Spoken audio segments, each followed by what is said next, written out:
It is Friday night, and the Eagles' off-season coverage doesn't stop. Can't stop, won't stop, as they would say. So let's get into more Eagles off-season talk. Kick back, relax, because another edition of Birds of the Gridiron starts right now.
Good evening, everybody. Happy Friday, and welcome into another edition of Birds of the Gridiron, the Eagles off-season show, only here on 609 Sports Talk Radio, coming to you guys live tonight from a damp, windy, soon-to-be very rainy weekend here in Hamilton, New Jersey. But, of course, we are always here to provide the best for you guys. As always, we are your hosts, Sam Nelson, Tyler Adams. Mr. Adams, how are we doing tonight? Oh, doing good. I'm getting ready for a nice 4th of July. Where am I at? Memorial Day weekend. Getting a little ahead of myself here. Oh, you're skipping like 2-3 months ahead of yourself, buddy. Hold that thought. Well, first of all, before we get not that long. It's not. It'll be here before we know. But before we get into that, since it is Memorial Day weekend, we do want to sit here for a second and thank all the men and women who have had to pay the ultimate sacrifice for this country. And we want to say we love and appreciate all of them and thank them for all their service that they gave this country. So that's the first off. We always want to thank our troops, always paying the ultimate sacrifice to keep us free. So now that is being said, Tyler, Eagles off season. It's been a doozy. Had an awesome show last week with Dalton Holland. The 302 Birds was on with us last week. Oh, yeah. Had a great time talking Eagles with him. This week, we're going to dive into a little bit different of a subject. Now, last week, we talked Eagles offseason acquisitions. We were talking about free agency, the Jonathan Grenard trade, signing Reek Woolen, trading for Dontavian Wicks, stuff like that. This week, we ran that famous good old poll question, and boy, was it a good one. It's a lopsided one, but it was a good one. This week, we're going to focus on Eagles rookies. Now, we all know the Eagles made it a priority in this past year's NFL draft to add some young pass catchers to the new look offense. One of them being, of course, USC wide receiver Makai Lemon. And, of course, they also took Eli Stowers, the tight end out of Vanderbilt, in round 2. So I had to ask the question, since A.J. Brown is basically gone and will most likely be traded past June 1st, which is in a couple of weeks, there's going to be a lot of touches that will be opened up for this offense, whether that goes to, Devontae Smith's going to get a bulk of them. We know that. Dontavian Wicks, see what his role is. Hollywood Brown, Dallas Goedert's still here. But I want to talk about the rookies. This week's poll question, who will have the bigger rookie season for the Eagles? Will it be Makai Lemon or will it be Eli Stowers? Now, before we get into this poll question was very lopsided. 88% of the vote went to Makai Lemon. 12% went to Eli Stowers. I will not lie. I am one of those 12%. Well, I like to think that both of these rookies are set up to have big roles in the offense this year. I think it's going to be a pretty, I wanted to say pass-heavy offense, maybe closer to balanced, but not as much run first as we've seen in the past. I think we will run the ball decently, but I think we're really going to see the passing game open up for the first time under Nick Sirianni. And he's not the reason for it. But we won't get into that today. My pick, it's got to be Makai Lemon. I mean, you went out and spent the first round pick on a wide receiver because you knew that there was a change coming. We're all expecting AJ to be out the door within the next couple of weeks. And I don't think Makai Lemon's gonna have a pedestrian rookie year. I think he's gonna burst onto the scene. And a lot of that's gonna have to do with Devontae Smith's gonna take a lot of attention from defenses week in and week out, which I think will open up a lot for Makai Lemon. And also, I think that'll also help out Eli Stowers as well. I'm kind of torn between the two. I don't know who to pick.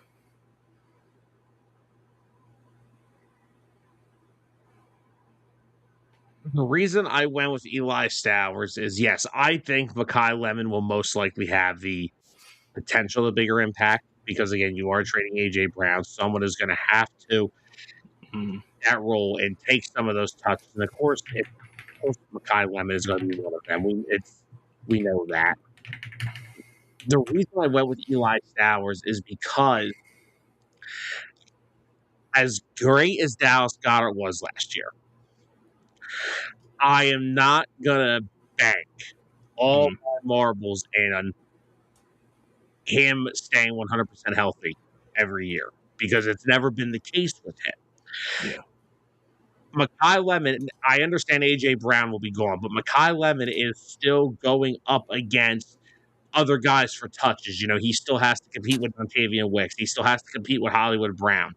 Not to mention, he still has to go up against Dallas Goedert and Eli Stowers for those targets. But I just think with the way they're talking about Eli Stowers, some people are viewing him not even as a tight end, which I think he is a tight end. I understand why they're trying to say, oh, he's not a tight end. He's a big wideout.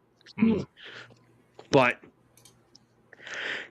I feel like they mean like in terms of he's a tight end who's probably not going to give you a lot in terms of blocking right away, which again, I don't really care. I didn't draft Eli Stowers in round 2 to block for me. I drafted him in the second round to be the future of my tight end room as a pass catcher. So, with all due respect, I'm not going to sit here and act like I care about his blocking right now. Dallas Goedert is still a willing blocker and still at least above the league average. They signed Johnny Munt in free agency, who he was one of the best blocking tight ends in football, according to Pro Football Focus last year. So I don't care about Eli Stowers and what if he can block or not early on. Can he catch the football and make plays? That's what I want to know. Can this guy make plays? That's the biggest concern. That's what I have with him. And I think you're going to see a lot of you already know you're going to see a lot of 2 tight end sets. You're going to see a lot of mismatches, and because of Stowers and his unique build for a tight end, I mean, he is on the lighter side. There's no denying that. He is only about 237, 240 pounds. I could see the Eagles, when the Jets drafted Kenyon Sadiq, that's a lot of things that people said about him. They could see teams splitting him out wide because of how unique for a tight end his frame is. I can see the Eagles trying the same thing with Eli Stowers. Eli Stowers is not built like your prototypical tight end. No, he's not. That's why it's not a bad choice thinking that he could have the biggest impact. Because, I mean, we're probably going to run a lot of 2 tight end sets, and he's going to get open because of his athleticism. Yeah. And I could see them if they run those, and if they do those if they're running with a bunch of guys split out wide, that's another situation where it gets interesting because I know the goal with this offense is to play Jalen more under center, more play action. You're still going to have those situations where you're going to have to split everyone out wide. and put him in the shotgun. You're still going to have those instances. I also think another big key with Stowers could be another red zone weapon for Jalen. I mean, we saw how creative as especially after listening to Sean Mannion talk for the first time yesterday, after having to deal with a season of Kevin Batullo, the one thing I will still give Kevin Batullo some credit for is they were very creative with how they used Dallas Goedert in the red zone. That is the one thing, unfortunately, I do have to give him credit for is they did do a very good job in the red zone utilizing Dallas Goedert, which I was asking for years. Yeah. They just couldn't get the ball onto the other side of the field in the second half of some games, but there's no denying when it came to the red zone, he made Dallas Goedert very, very usable. Well, that was all about all the good that he did. Yeah. And that's where it is. Yeah, pretty much. So, like I said, I think Stowers, again, with that unique build, you could, especially in the red zone, you could split him out wide. You could put him in the slot. You could line him up on the line of scrimmage and come off a route late. I definitely think there are multiple ways that you can use Eli Stowers as a rookie. And I really think it could benefit them a lot. What's up, Georgie? What's up, Georgie? Georgie hasn't left. I think George has not left his chair from work from Tuesday yet. Oh, no. Poor George. But don't get me wrong, Makai Lemon's going to factor into this offense a lot. We know that. I'm not saying that he can't. He's another one. It's just, like I said, Stowers is still competing for the number 2 tight end spot off the rip. I think you'll see a lot more Stowers as the season progresses. I think he'll get his packages early in the year, but some rookies, you see them a little bit early, and then as the season goes on, it progresses. Lemon, I think, is somebody who I'm just going to see out there day one, and if he had 5 catches for 100 yards and a touchdown, I'd be like, oh, okay. Yeah, basically. Another day at the office. Mm-hmm. So, but no, I do think there is a real chance that Eli Stowers could have a big rookie year too. I'm not saying that he'll have a bigger one than Lemon, but again, Lemon is coming into a situation where he is basically going to be asked to be the wide receiver too. I'm not saying he can't handle that right off the bat. I think that was the point of going and getting somebody like Dontavian Wicks, someone who you are comfortable with putting out there as a veteran. Hollywood Brown, another guy you are comfortable with putting out there. And having them work on the other outside position with Devontae Smith, who, by the way, Eagles had a basketball thing yesterday. Did you see Devontae Smith? Mm-hmm. He looked a little chiseled. He looked like he put some weight on this offseason. He's like, I can't be no wide receiver 1 looking like a damn toothpick no more. Yes, he can. Don't listen to him, Devontae. Don't do it. No, I'm not saying he looks fat, but he's definitely put on some muscle. I know. And apparently, did you hear the reports what he's been doing this offseason? What's that? Scouring the league, asking around what to expect being a wide receiver 1, like playing the X side of the field. He's prepared. He is prepared to take this role over. George said I traded to the couch. Avs in Vegas game, much more comfy. And Kelly is gone for the weekend. Oh, Joe. Also, he's got the TV to himself. Playoff hockey. George, you couldn't ask for a better night. It's a great night.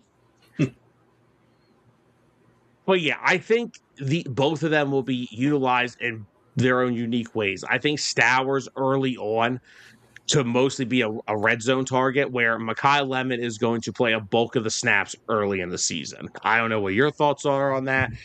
I think. Oh yeah, no,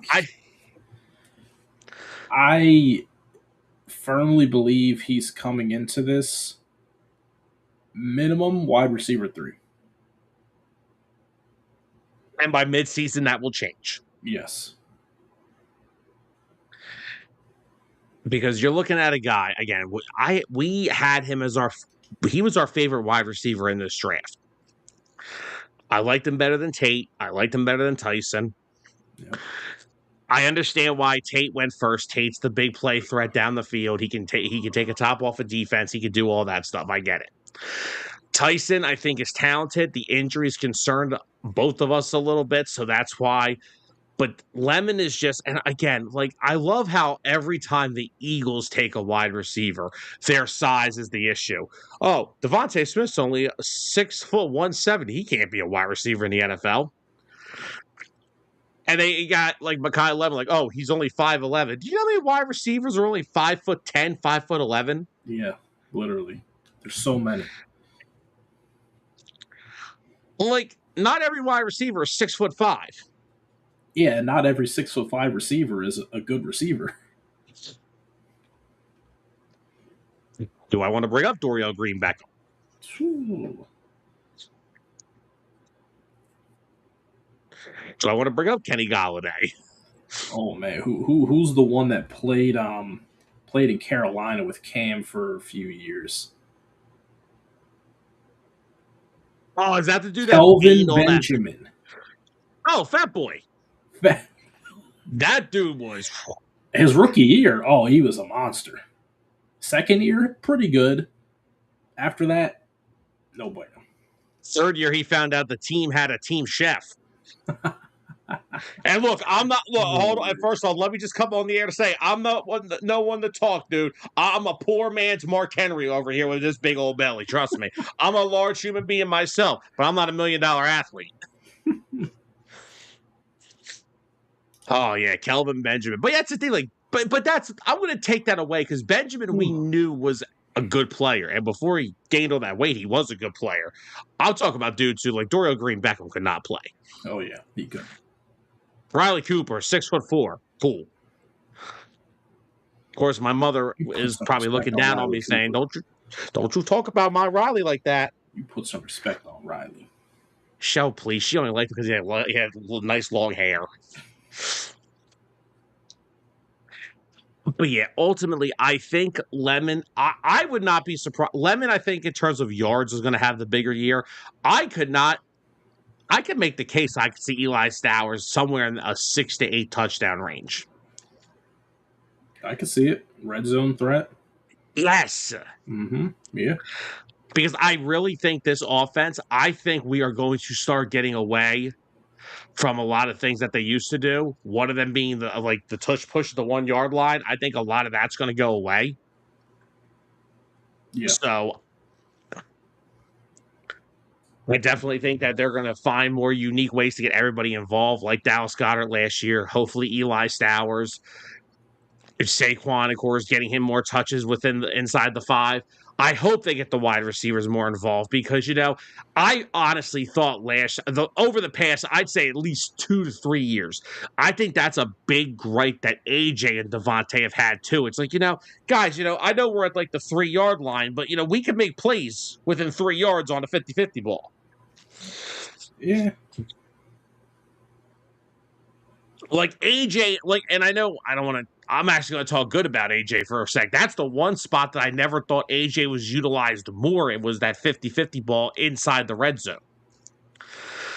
Like, put it up there and let's see what happens. Like, the one thing I've always said about AJ, he's a physical specimen. He's 6'5", and he's freaking built like a brick house. Like, why are we not throwing the football up to him more in those situations? Why are we always having why do we have to tush push every time? And I know you guys all said, oh, it's effective. Yes, but that's how you annoy people. When you have that's probably one of the reasons AJ got annoyed with Nick Sirianni. But when you have guys like Saquon, who from inside 3 yards is unstoppable. It's like we have too many weapons here just to run one freaking play 1,000 times in the red zone. Yeah. So I really hope that they are more creative in the red zone, not just because like I said, but the one thing I'll say about our offense last year in the red zone, we were good. We were like a top 5 red zone offense last year. I'm not going to sit here and say I hope they're more creative. As long as they're effective, that's all I care. I don't care if it's Saquon running it in. I don't care if it's Smitty catching it, Dallas Goedert shovel pass, Eli Stowers burning his man across the goal line. I don't care who it is, or even if it's Jalen scrambling in. As long as they're effective, that's all I care about. And I'm not denying that either. But that's the other thing. Stowers, again, he's not fast enough to be like a big wideout, as they want to call him. But they definitely have that's another matchup you could see. You match him up on a linebacker. I don't think they have. Some linebackers don't have the speed to keep up with him. Most linebackers don't. No, go watch the tape of Vanderbilt. Not many linebackers kept up with Eli Stowers. So if you factor that in, I think as a red zone threat early, I think you could definitely see a lot of red zone targets for him. And I think he's going to produce on a lot of them. Makai Lemon, I think he's just going to be overall good. Comes in, gives you his yards, his catches, does everything that he does. I just think Stowers right now, I think he will probably have a limited playbook early because again, he is still playing behind Dallas Goedert. Where Makai Lemon is going to basically be like, okay, well, Makai, this is where you're going to play. There's more wide receivers on the field than there are tight ends most of the time. So I definitely think that if you get to a situation where Makai is just doing his thing between the 20s, and then you have all these other options to go inside the red zone with Stowers and with Makai, with Devontae. Yeah. Like I said, I don't think there's any denying this year that the offense is going through a transition, and I will definitely not be surprised if there are some struggles and some growing pains early on.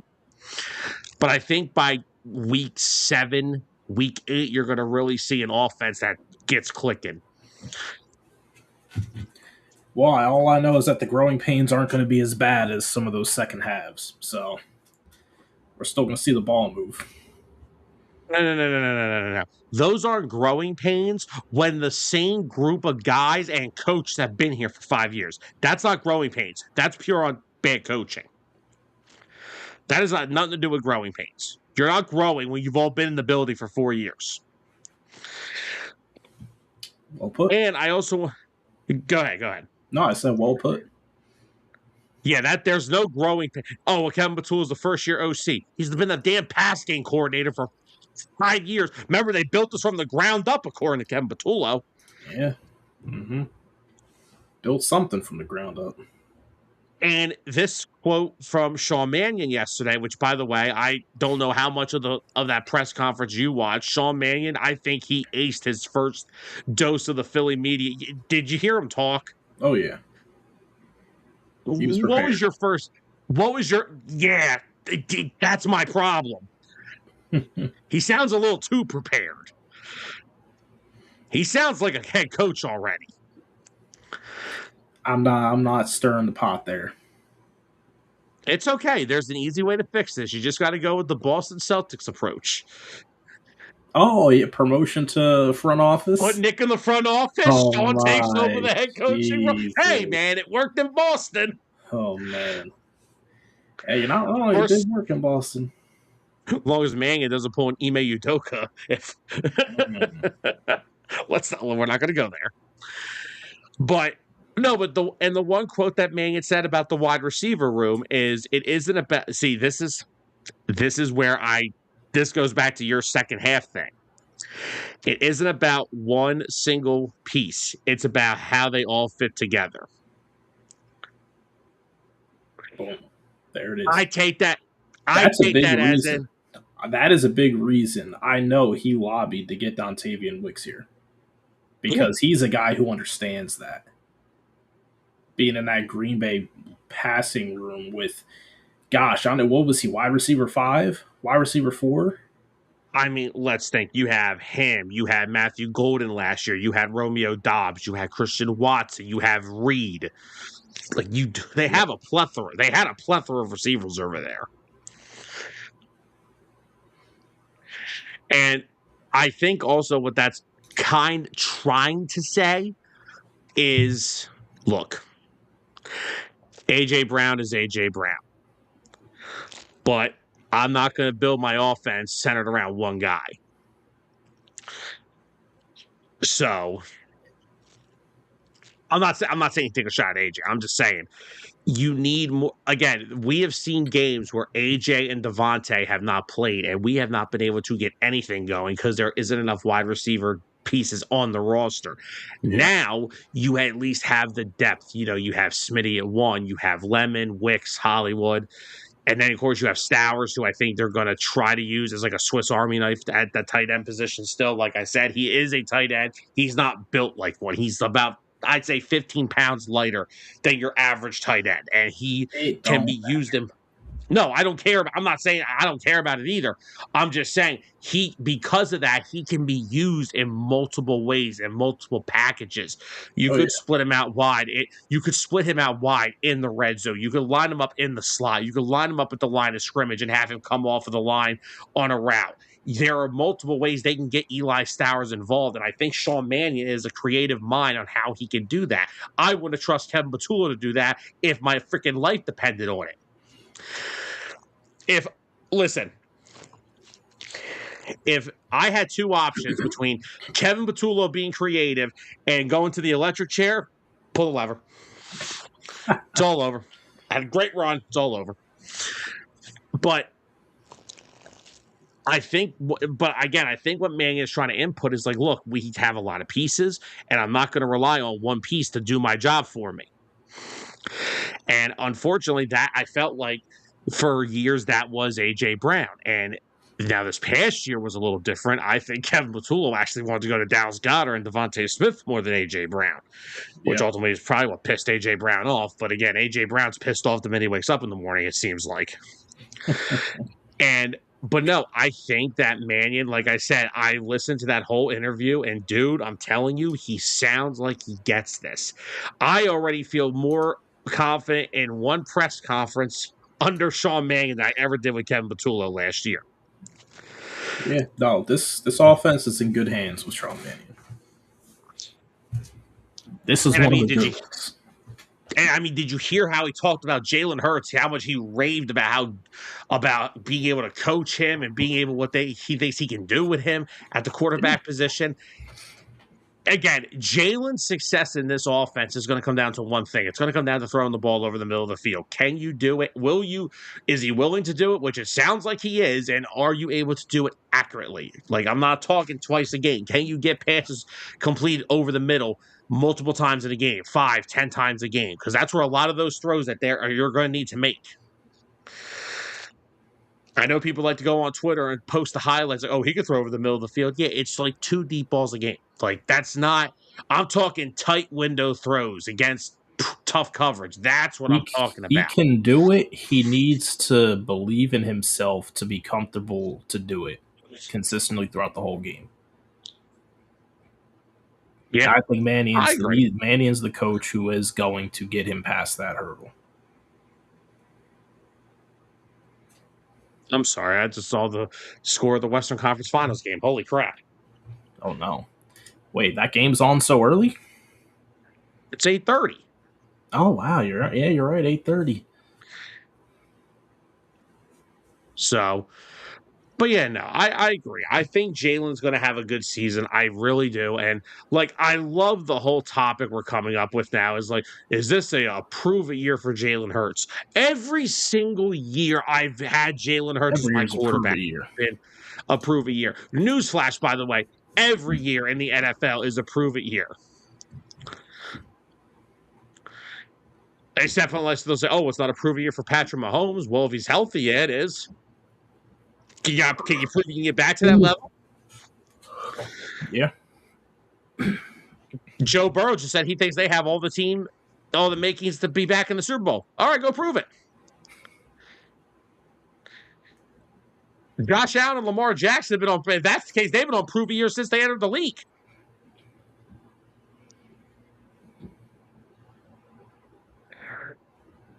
But yeah, I think that Mannion, just like I said, one press conference under him is all I had to hear. And I already am way more confident in this offense going into this season than I probably ever was last year under Kevin Patullo. Again, I'm sure there will be growing pains. I am sure they're going to go through their sputters and their struggles, especially early. It's everyone getting used to a new system.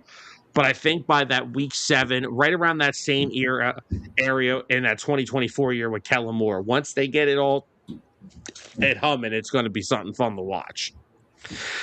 And once again, I think that an underrated aspect of this whole thing is that it's a former quarterback running this offense. It's a guy who has Yep. played in this league under center. He can see things with Jalen that others haven't. Yep. Same thing with Kellen Moore. He was another one, another former NFL quarterback. Jalen's two of Jalen's best years came with guys that played the quarterback position as his offensive coordinator. And it's again, they can relate to things that guys, no offense, like Kevin Patullo cannot. Yeah. And with those guys, he's willing to learn more. Yeah, and I think, and that's another thing that Mangan brought up. He brought up about his coaching staff with Chris Cooper, the new offensive line coach. And, I know people are still irate about Jeff Stoutland leaving. It sounded like Stoutland it was time to move on. Stoutland also said there was a lot of new concepts in that offense that he had no experience with. And, Mangan said that. He's like, I think having a veteran group of guys in that O-line room is key. But another thing with Chris coming into that group, he played he was a guard in the NFL. Yeah. Another guy who can relate to things with these guys. And look, that's not taking anything away from Jeff Stoutland. I'm not saying that. I'm just saying if I was going to have to eventually see the day where Jeff Stoutland was not the offensive line coach for the Philadelphia Eagles, I'm glad at least they went with somebody who had experience as an offensive line coach, because I've seen the Eagles make an offensive line coach a defensive coordinator. Trust me, I saw those last few years with Andy. I saw things that I never thought I'd see. But it's a guy who's played at the NFL level. He's played along the offensive line. He knows all the intangibles and what it takes. And he brought up so much about teaching and because he said as a play call, Sean Mangan said he's always wanted to be a play caller. He said his idol for that is his dad, who coached high school football. His mom is a teacher, and he just kept bringing up the teaching aspect. He spoke highly of all the guys that they have here. He spoke highly of Chris Cooper, of Ryan Mahaffey, who's going to be the run game coordinator. Another guy played fullback in the NFL. They have added a lot of guys that have played between those lines, and that's important. There are always things that ex-players that become coaches can get through to their players with that others can't. Like you look at the Phillies, Don Mattingly, former player. Rick Tocchet with the Flyers, former player, former Flyer. Yeah, it's important to have guys like that on the coaching staff.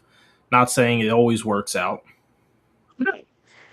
Definitely doesn't. Not all former players make good coaches. No. But it's definitely important to have those guys with experience that can relate to the players. And look, there are some guys that never played down at NFL football that are good head coaches. Mm-hmm. I'm not saying it's just one side. There's a bunch of guys that have never played between the lines of an NFL football field that are really good coaches. Yep. All I'm trying to point out is that having guys, especially in a system that you're just bringing in, and I think the most important is having an offensive coordinator who is new to the job, but he's played the quarterback position. And when your quarterback is, like I said, unfairly scrutinized to levels I've never seen anyone else scrutinized to, it's good to have a guy here that has played that position and can basically relate to things that he is seeing, basically seeing it through his eyes and the quarterback's eyes. And I think Mangan's going to do a good job. Like I said, he almost sounds too qualified for this, which is what scares the crap out of me, because I'm like, oh no, are we going to have to do this again next year? No, I don't want to. No, we're going to have to figure a way. We're going to have to figure out something. I Oh, can't. head coach. We're going to have to figure something out. Speaking of coaches, another coach that spoke yesterday was defensive coordinator Vic Fangio. And once again, putting down a report that just makes Eagles media and insiders just look completely clueless. Oh my goodness. Let me just say this, okay? I don't get paid to do what I do. I just love doing what I do. I love sitting in here with a microphone talking about legitimate topics, legitimate reporting, and legitimate sources. And I love talking and giving my opinions on them. But the one thing I cannot stand, if you're going to do this as your living, you got to be accurate. And you got to know what to say and what not to say. Vic Fangio literally said he never was close to retiring this past season after the season was over. Yeah. He said he thought about it. Yes. He said he's thought about it every year for the past 5 years. Mm-hmm. But he said I never came close to where I was giving an ultimatum. Like he never came to that. And then he came out and said that he has at least 2 more years left in him. So we're looking at Vic here through 26 and 27. Tyler, I know that probably made you happier than anything. Oh yeah, I loved it, and just for the fact of making Philly media reporters look even stupider than they've been making themselves look. That ain't hard to do. Yeah. I think they need some new team sources. Maybe they have the same team sources that were on Kevin Petula's hit piece. Oh yeah, we already know who the head source of that hit piece was. Well, I think it's important to have Vic, in the fold for at least 2 more years. Could be more, but I'm not going to be greedy. Vic's given us. Vic's been here 2 years now, and it's been 2 of the best defensive years that I've seen from this franchise. And God, it's honest truth. Early 2000s with Jim Johnson, we have not seen. Yeah. No disrespect to Jim Schwartz, but Jim Schwartz's defense, they tended to have some games where it's like, are you guys even playing the same sport that I'm watching? Yeah, they have their moments. And what Vic does is, again, always puts a good assistant coaching staff around him. Always, and the development of some of the young players.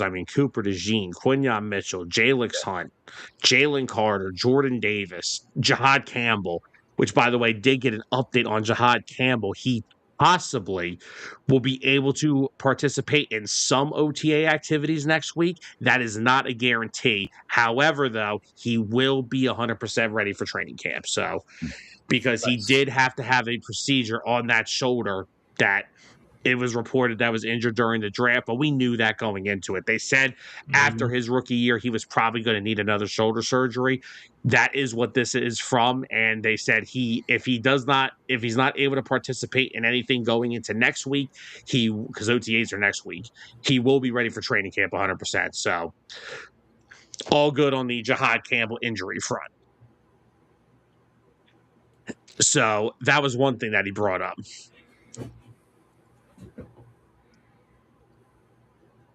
George, it's bad. It's really bad over here. Do you know that I had literally someone today compare Jalen Hurts to Trey Turner? Huh? Yes. We're comparing the $300 million shortstop who's done nothing for my franchise, hasn't delivered on a World Series or anything, to a guy who has been to 2 Super Bowls and has performed better than Patrick Mahomes twice. That's what we do here. That's what we do.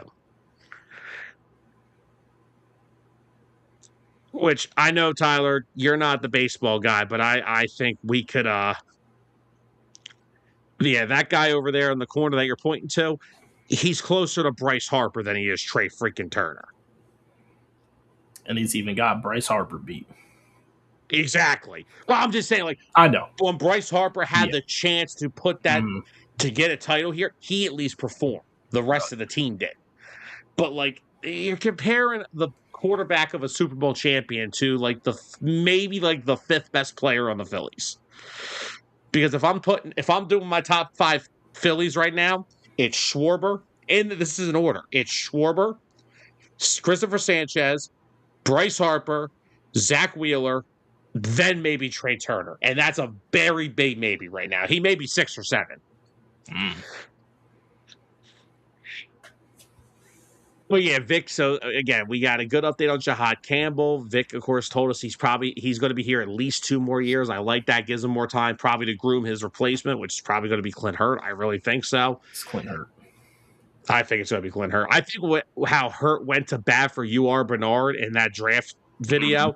If he can get Bernard on the field at some point this year, then he's going to be the next DC here. Again, he's also got experience doing it too. He was the Seahawks DC for a bit.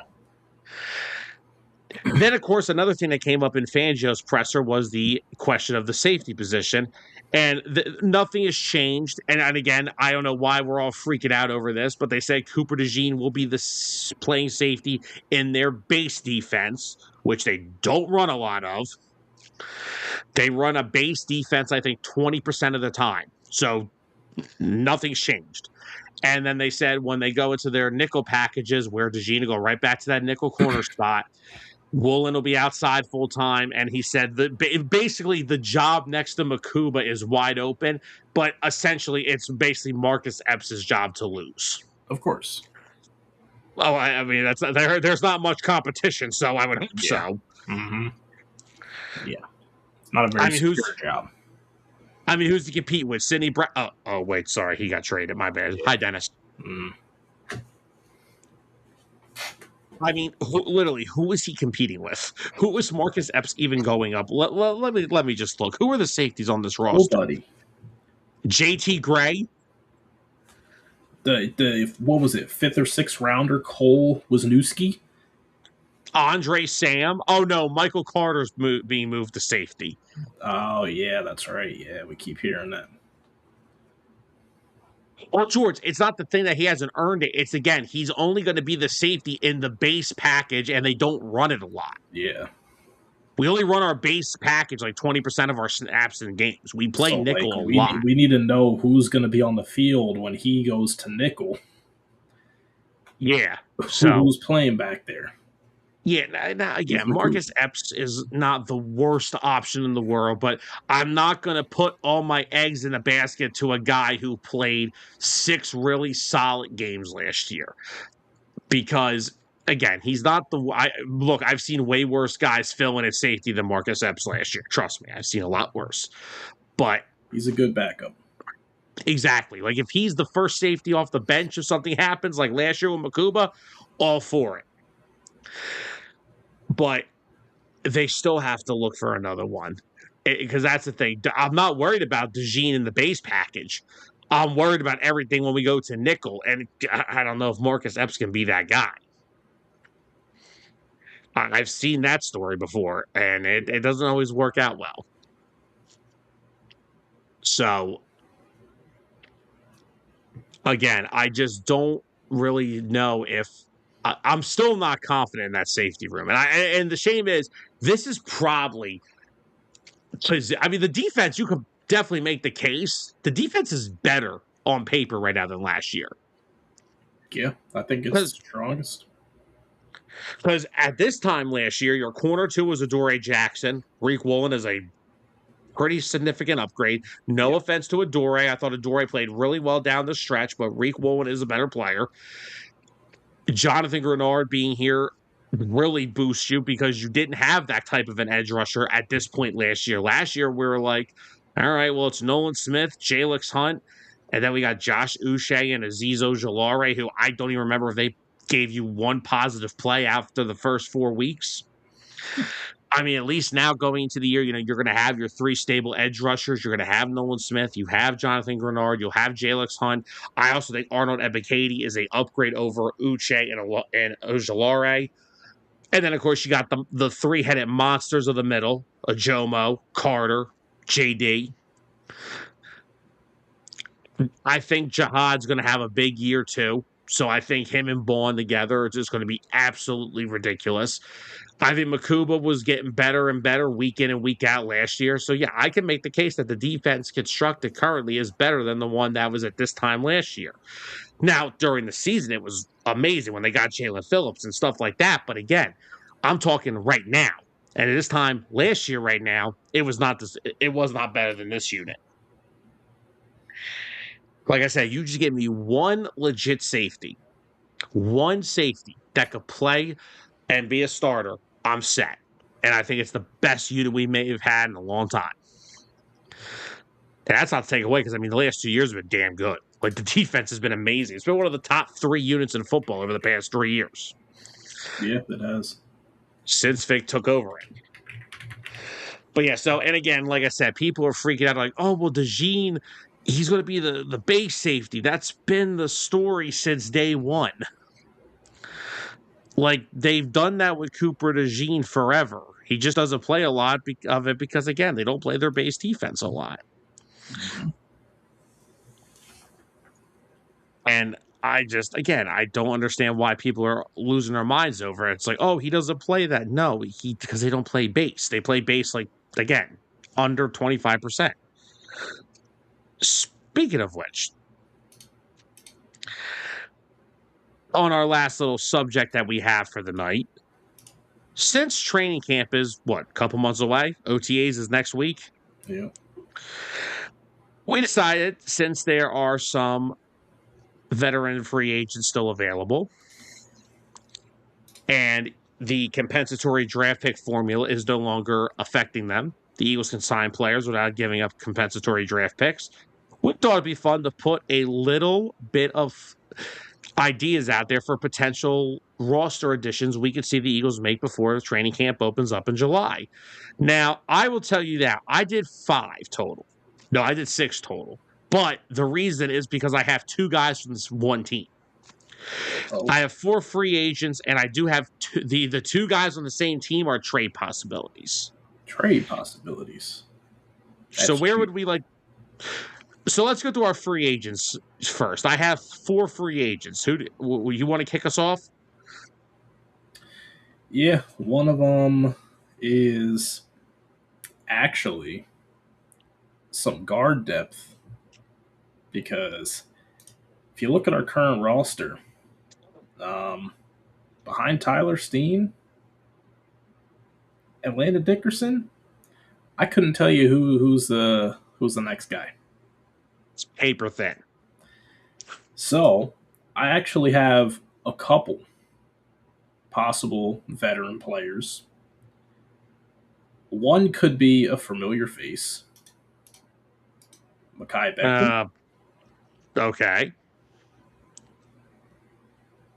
unless if is he still wait is he still in a contract with the No, they Chargers? released them. They did release him. Okay, that's what I thought. So Makai Becton, another one could be, and it might be a little pricier for the age.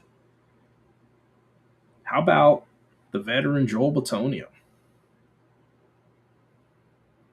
He is 30, almost 35. But hey, offensive linemen, they usually play till they're pretty old. And I mean, last time I checked, I'm pretty sure he's at a few Pro Bowls. There were some contemplations of would he play past last year, so I could see it. And I got one who's up there in age too. Actually, I have Kevin Zeitler, He was another one I was keeping an eye on 36 years because old, but again, guys, he has solidified offensive lines in the past. He was decent last year in Tennessee, and I wouldn't be asking him to come in here and be a starter. I need exactly that's the point. It's like this guy, we just need he's basically a safety blanket. He's yeah. not going to be a starter. He may need to play a handful of games throughout the year. So I think that's definitely I think Batonio would come back for that gig. Well, I think even he's George said it right contemplating here. it. He's 50-50. He might just be waiting for the right opportunity. Maybe he doesn't want to be a full time starter if a team tries to offer that to him. Yeah, maybe. Not everyone is Jason Peters bouncing team to team until he's like 41. And position to position beyond that. Yeah, I'll play anywhere on the offensive line, please. All right, so I had Kevin Zeitler as one because again, he's been a very solid, he's been a really good guard his whole career. He is up there in age of 36, but again, we're not asking him Yeah. to be a full-time starter, but with Tyler Steen as your right guard, and again, Landon Dickerson, yes, he is back this year, but will he play every game? I'm not going to hold my hat on that. Mm-hmm. So I have Kevin Zeitler as one. I have James Daniels, another option at guard. Been Okay. a starter for Miami. He was a starter in Pittsburgh, former second-round pick of the Bears. A lot of starting experience. To only 28, kind of fits that mold. Still a little bit of a younger guy. So Yeah. again, more maybe some depth they could bring in. My number one offensive line free agent that I have though. What about Graham Glass now? Glass now. Hmm. Released by the Lions, can play both guard spots. but can also play center. That is an interesting one. I forgot they released him.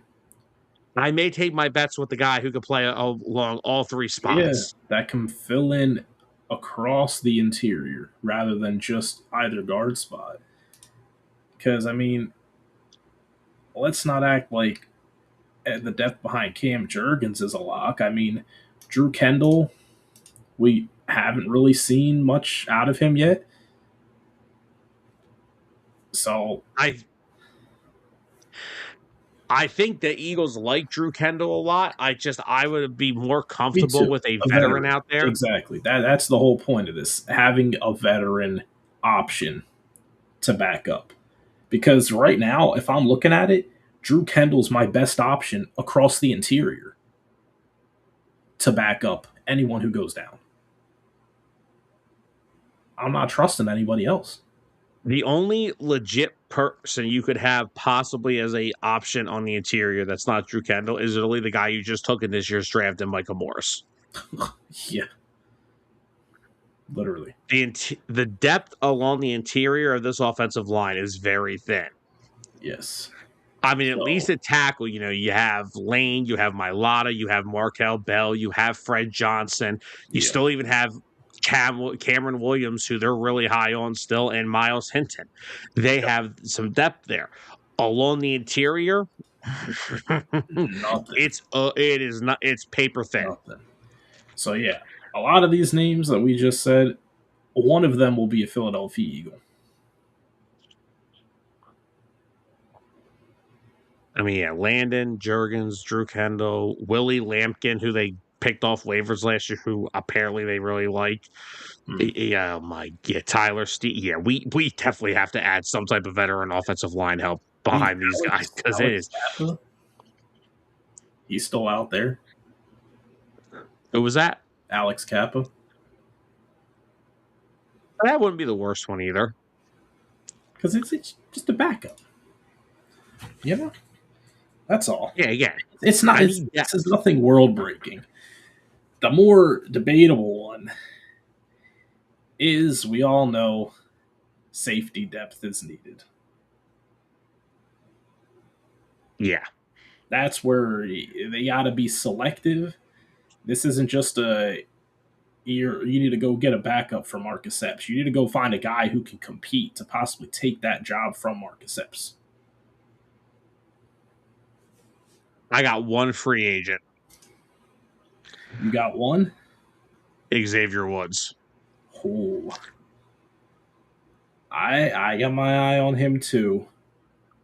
But if he didn't work out, what if we I hate to say it too, because he's a former Cowboy. Donovan Wilson. He's not anything world breaking, but nobody at this point in the free agency. Yeah, he's serviceable. He's proven. I mean, if you just need a guy like that.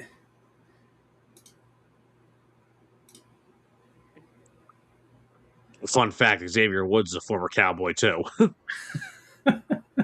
Well, our options are slim here. Well, that's why I brought up some trade candidates. And I thought about, Arizona right now looks like a mess. I mean, they are literally, if you are literally in a contract dispute being held hostage by Jacoby Brissett, what kind of organization are we running? That's sad. I mean, they're in a contract dispute with him. I mean, apparently Josh Sweat does not plan on showing up. He apparently hasn't been happy with the organization since they fired Gannon, which why somebody would be upset that a team fired Jonathan Gannon, I'll never understand. But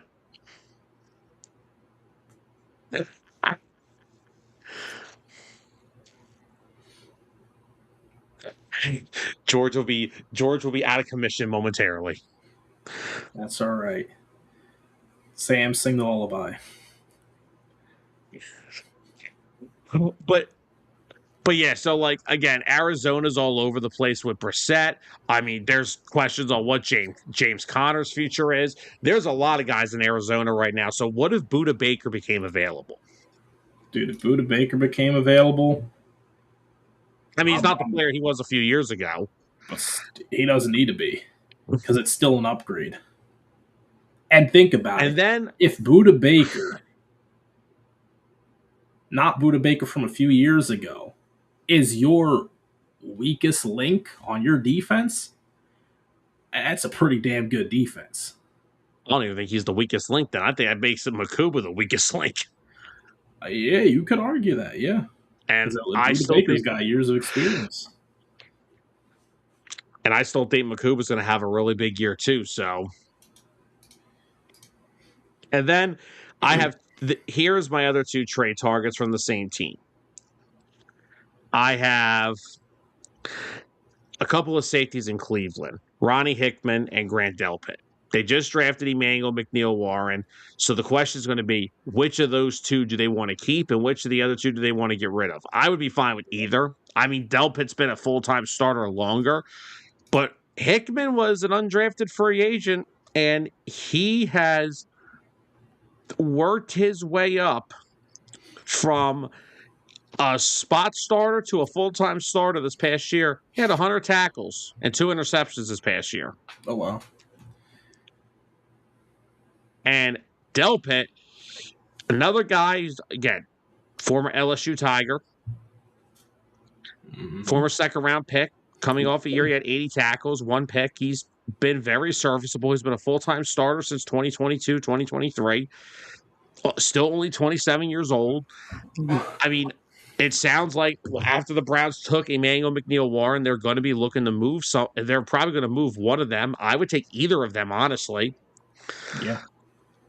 Again, either one, that's an upgrade over Epps and puts Epps to that first man off the bench at the safety position, which is his role. That's fine. Sam, I got one more for you. Okay. Would you be open to a reunion with Jalen Mills? Well, this show just took a turn drastically for the worse. Why in God's green earth would I want to touch old green hair?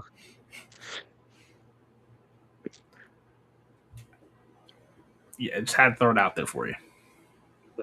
I'd rather sign Nate Allen back than deal with Jalen Mills. I'd rather deal with Kirk Coleman. And don't say Andrew Sendejo. No one in their right mind would say Andrew Sendejo. Good. I forgot Andrew Sendejo was on the Eagles at one point. Good. Thanks for reminding me of that. You're welcome. But yeah, if I was, look, now beggars can't be choosers, but if I had to pick, I would sign my offensive line depth and I'd have to trade for a safety because the free agent safety market, that is slim pickings. Yeah. Guard, you could find your backup swing guard in multiple different people. There's a lot of options out there.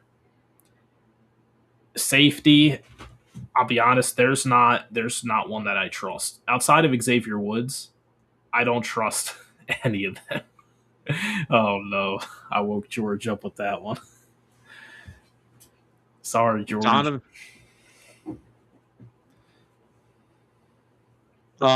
See, the fact that you have outside the fan base being annoyed with you, this is what you do. He didn't even care about you mentioning, the trading with the Browns for one of their safeties. It was Jalen Mills that got him.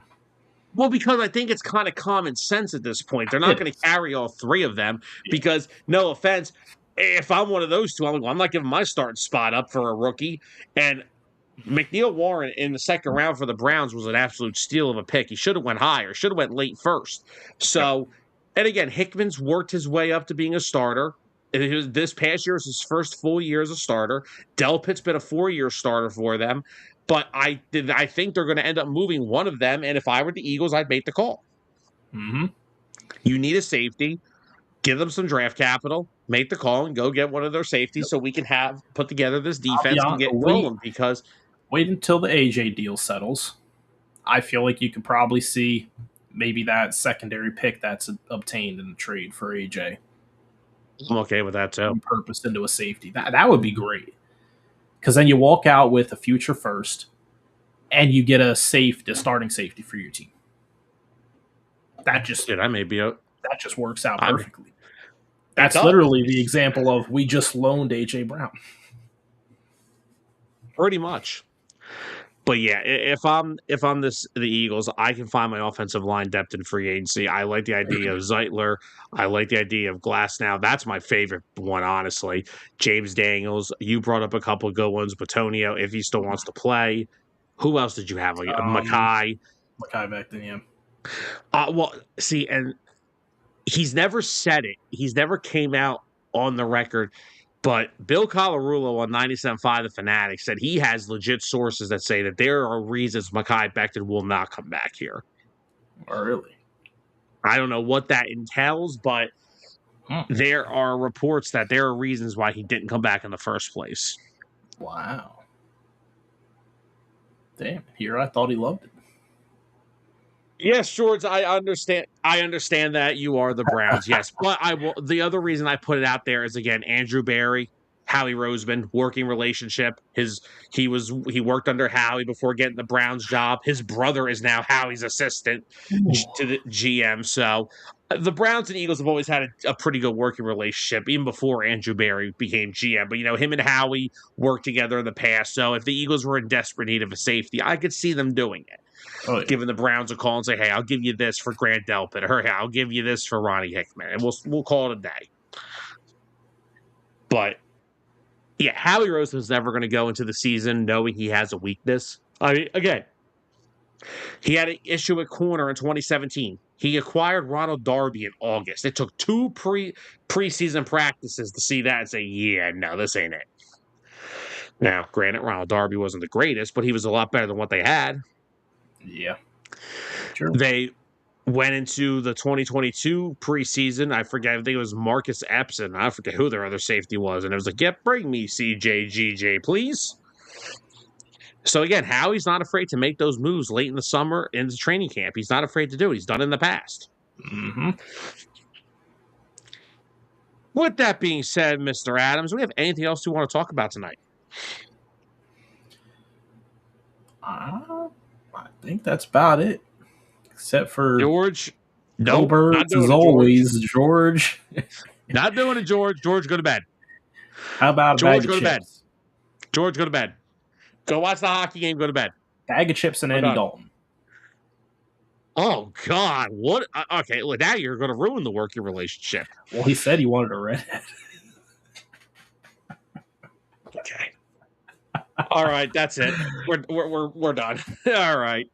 With that being said, guys, thank you everybody for joining us tonight. A little shorter of an episode of Birds, not a lot of stuff going on, but we're always going to give some good stuff to talk about. Thank you everybody for tuning in. Thank you, of course, George, for throwing your comments in. Thank you anyone who checked the show out. And if you didn't catch it live, always you go back on 609 Sports Talk on YouTube or here on Facebook before 30 days and they delete it. But always you go back over there and check out the shows. Of course, if you do, go hit that subscribe on YouTube, hit that like on Facebook. We are building something special here. We greatly appreciate it. Once again, thank you everybody who tuned in throughout the week. Thank you everybody who chooses us for your sports talk. We know there's plenty of outlets you could go to, but you guys continue to choose us week in and week out, and we greatly appreciate all you guys. Hope you guys have a safe Memorial Day weekend. And once again, thank you to all the men and women who have sacrificed for this country and have given us our freedom. We appreciate all of you, and we hope that everybody has a safe weekend. And we will be back at it on Monday with Unbiased. We'll be back with a lot of NFL stuff going around. So we'll be talking a lot of football the next week coming up. So guys, have a good weekend, and we will see you guys on Monday. For Tyler Adams, I'm Sam Nelson. Have a nice weekend, everybody. The following has been a presentation of 609 Sports Talk Radio.